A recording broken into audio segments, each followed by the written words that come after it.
There's a corner of the world where land and water are locked in this constant, gentle embrace. It's a place that almost seems to breathe with the rhythm of the tides. Today, we're going to explore the story of Bangladesh, a country with a quiet strength and a really vibrant soul.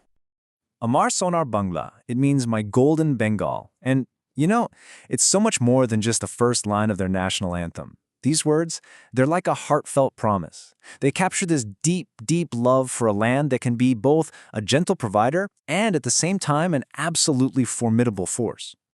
And that's because, really, to get Bangladesh, you first have to get water. It's not just part of the landscape, it is the landscape.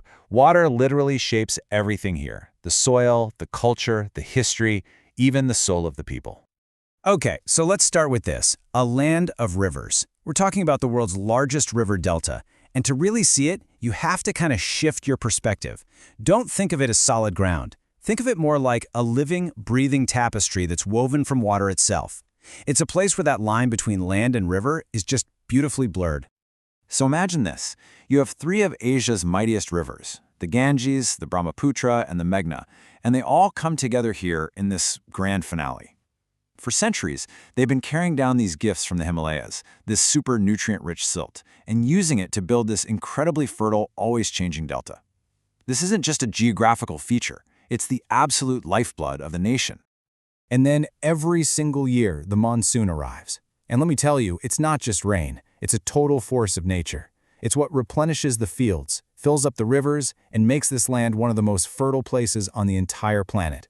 Life itself absolutely depends on its arrival. But, and this is a huge but, that very same water that gives life, it also tests it. The annual floods, the powerful cyclones, it's like a constant dance with nature's raw power. It's a true test of endurance, of spirit, year after year. And get this, 57 major rivers flow into Bangladesh from neighboring countries. Think about that for a second. This isn't just a country with rivers, it's a nation literally made of rivers. A huge interconnected network that just pulses with life and truly defines what it means to be Bangladesh. So that brings us to the people. Section 2, the resilient heart, a people forged by the tides. What kind of people call a place like this ever-changing landscape, home? Well, their story is one that's been forged by the tides, and it's a testament to some truly incredible resilience. We're talking about over 171 million people. That makes it one of the most densely populated places on Earth. But let's look past that big number for a second. Because behind it are millions upon millions of individual stories, a whole chorus of voices, and a universe of dreams. And they're all woven together into the fabric of this one-of-a-kind place. And what's really remarkable here is the profound sense of unity. Check this out. About 99% of the entire population is ethnically Bengali. That shared culture, that shared language, it creates this incredibly powerful unifying thread that just runs right through the heart of the nation.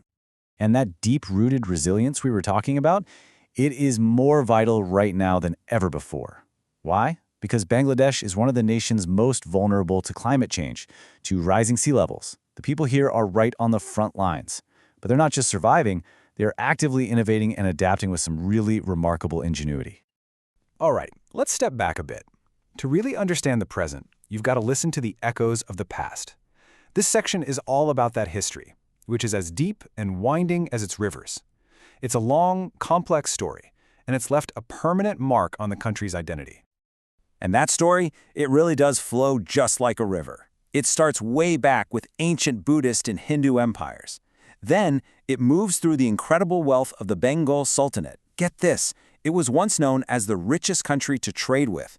Then came 2 long centuries of British colonial rule.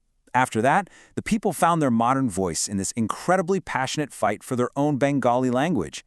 And all of this culminates in a fierce struggle for independence, with Bangladesh finally emerging as its own sovereign nation in 1971. Okay, so from all that deep history, you can imagine an incredibly rich and vibrant culture was born. Let's talk about that now. The colors of life, the cultural fabric of the nation. We're going to gently pull on a few of the threads that make it so uniquely beautiful. I mean, you can hear it in the timeless poetry of giants like Rabindranath Tagore and Kazi Nazrul Islam. You can feel it in the soulful, almost mystical songs of the Baul minstrels. You can actually see it in the intricate stitching of Nakshi Kanta, where women literally stitch their own stories and dreams into these beautiful embroidered quilts. And you can just experience it in the explosion of color during Paila Baishakh, the Bengali New Year, a celebration that really does unite everyone. But beyond all the echoes of tradition, there's a modern story unfolding. One of quiet determination and real ambition. This is about a quiet industry and how Bangladesh is steadily and with a whole lot of purpose weaving a brand new future for itself. Just look at this chart. It tells such a powerful story. When the country was born back in 1971, a staggering 80% of the population lived in poverty. 80%! Fast forward to 2022, and that number has plummeted to under 19%.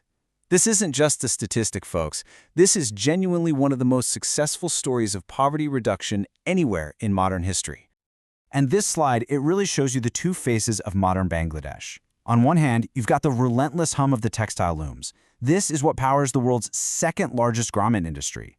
But then, on the other hand, you have the quiet revolution of solar power. And this is where Bangladesh is actually leading the world with its largest off-grid solar program. It's just a shining example of its innovative spirit. So where does that leave us? Let's look to the future.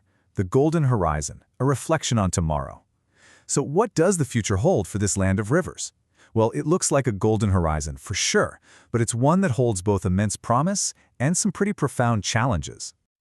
And that really leads us to a final, quiet question to think about. For a nation that has been so completely shaped by the flow of water, by the currents of history, by the tides of change, where does its own current flow next? The path forward? Well, it might be uncertain. But if there is one single thing this land teaches us, it's this. For in a land that was born of water, resilience is the one tide that always returns.